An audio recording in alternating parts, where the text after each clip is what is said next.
ಕಾಂಗ್ರೆಸ್ ಸರ್ಕಾರದ ವಿರುದ್ಧ HDK big bomb ಹಾಕಿದ್ದಾರೆ. ಎಚ್ಎಂಟಿ ನುಂಗಲು ಹೊರಡ್ತಾ ಕಾಂಗ್ರೆಸ್ ಸರ್ಕಾರ ಅಂತ ಪ್ರಶ್ನೆಗಳು ಹುಡ್ಕೊಳ್ತಾ ಇದೆ. ಇನ್ನು ದಳಪತಿಯ ಆರೋಪಕ್ಕೆ ಏನಂತಾರೆ ಸಿಎಂ ಡಿಕೆಶಿ? ಎಚ್ಎಂಟಿ ಜಮೀನಿನಲ್ಲಿ ರಿಯಲ್ ಎಸ್ಟೇಟ್ ದಂಧೆಗೆ ಸ್ಕೆಚ್ ಹಾಗಾದ್ರೆ? ಎಚ್ಎಂಟಿ ನುಂಗಲು ಹೊರಡ್ತಾ ಕಾಂಗ್ರೆಸ್ ಸರ್ಕಾರದ ವಿರುದ್ಧ ಎಚ್ಡಿಕೆ ಬಿಗ್ ಬಾಂಬ್ ಹಾಕಿದ್ದಾರೆ. ಒಂದಿಷ್ಟು ಪ್ರಶ್ನೆಗಳು ಹುಟ್ಕೊಳ್ತಾ ಇದೆ. ಎಚ್ಎಂಟಿ ನುಂಗಲು ಹೊರಡ್ತಾ ಕಾಂಗ್ರೆಸ್ ಸರ್ಕಾರ ಅಂತ ಪ್ರಶ್ನೆ ಮೂಡ್ತಾ ಇದೆ. ಇನ್ನು ಈ ಆರೋಪಕ್ಕೆ ಸಿಎಂ ಅವರು ಏನಂತಾರೆ ಹಾಗಾದ್ರೆ? ಎಚ್ಎಂಟಿ ಜಮೀನಿನಲ್ಲಿ ರಿಯಲ್ ಎಸ್ಟೇಟ್ ದಂಧೆಗೆ ಸ್ಕೆಚ್ ನಡೀತಾ ಇದೆಯಾ? ನಾನು ಆಕಸ್ಮಿಕವಾಗಿ ಕೇಂದ್ರ ಸಚಿವನಾಗಿದ್ದೇನೆ, ಎಚ್ಎಂಟಿ ನುಂಗಲು ಬಿಡಲ್ಲ ಅಂತ ವಾರ್ನಿಂಗ್ ಕೊಟ್ಟಿದ್ದೆ.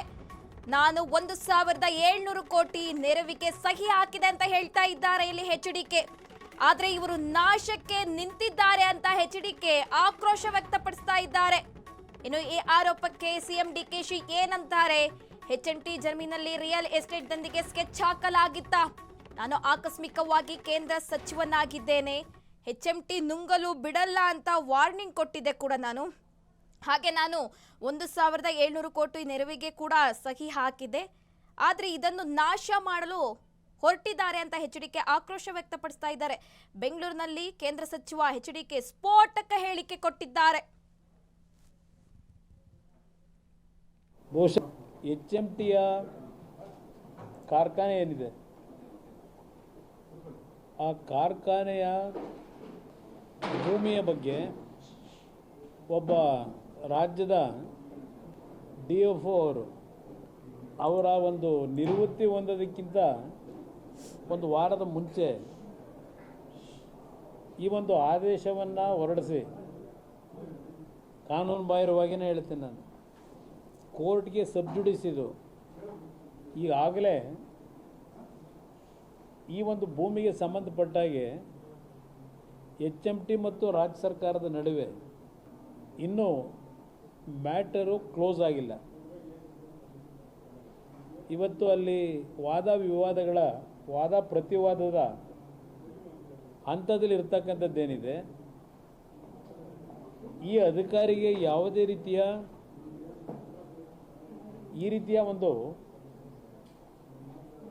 ಆದೇಶವನ್ನು ಮಾಡ್ತಕ್ಕಂಥದ್ದಕ್ಕೆ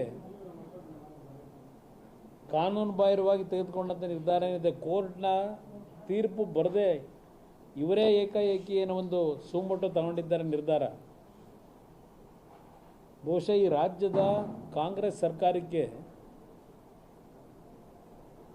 ಯಾವುದೇ ಸರ್ಕಾರಿ ಸ್ವಾಮ್ಯದ ಕಾರ್ಖಾನೆಗಳು ಉಳಿಬಾರ್ದು ಅಂತಕ್ಕಂಥದ್ದು ಇವರು ತೀರ್ಮಾನಕ್ಕೆ ಬಂದಿದ್ದಾರೆ. ಕರ್ನಾಟಕದಲ್ಲಿ ಅಷ್ಟೇ ಸೀಮಿತವಾಗಿಲ್ಲ, ಹೈದರಾಬಾದ್ನಲ್ಲಿ ಸುಮಾರು 1200 ಎಕರೆ ಭೂಮಿ ಇದೆ ಒಡೆತನದಲ್ಲಿ ಎಚ್ಎಂಟಿ. ಈ ಬೆಂಗಳೂರು ಕರ್ನಾಟಕದಲ್ಲಿದ್ದಂಥ ಎಚ್ಎಂಟಿಯಲ್ಲಿ ಬಂದಂಥ ಲಾಭಾಂಶದಲ್ಲಿ ಯಾವುದೇ ರೀತಿಯ ಸರ್ಕಾರದ ನೆರವುಗಳು ದೊಡ್ಡ ಮಟ್ಟದಲ್ಲಿ ದೊರಕದೇ ಇದ್ದರು. ದೇಶದ 6 ಭಾಗದಲ್ಲಿ ಬೆಂಗಳೂರಿನಲ್ಲಿ ಉತ್ಪಾದನೆ ಅಂತ ಸಂಪತ್ತಿನಿಂದ ಹಿಂದೆ ಈ ಎಚ್ಎಂಟಿಯ ಸ್ವಾಮ್ಯ ಅಡಿನಲ್ಲಿ ಕಾರ್ಖಾನೆಗಳು ಪ್ರಾರಂಭ ಆಗಿ ನಡೆದಂಥದ್ದು ಯಶಸ್ವಿಯಾಗಿ. ಎಚ್ಎಂಟಿಯ ಕಾರ್ಖಾನೆ ಏನಿದೆ,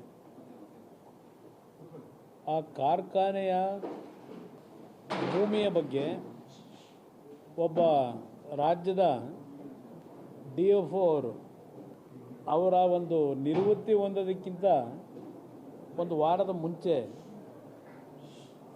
ಈ ಒಂದು ಆದೇಶವನ್ನು ಹೊರಡಿಸಿ, ಕಾನೂನು ಬಾಹಿರವಾಗಿಯೇ ಹೇಳ್ತೀನಿ ನಾನು, ಕೋರ್ಟ್ಗೆ ಸಬ್ಜುಡಿಸಿದ್ದು.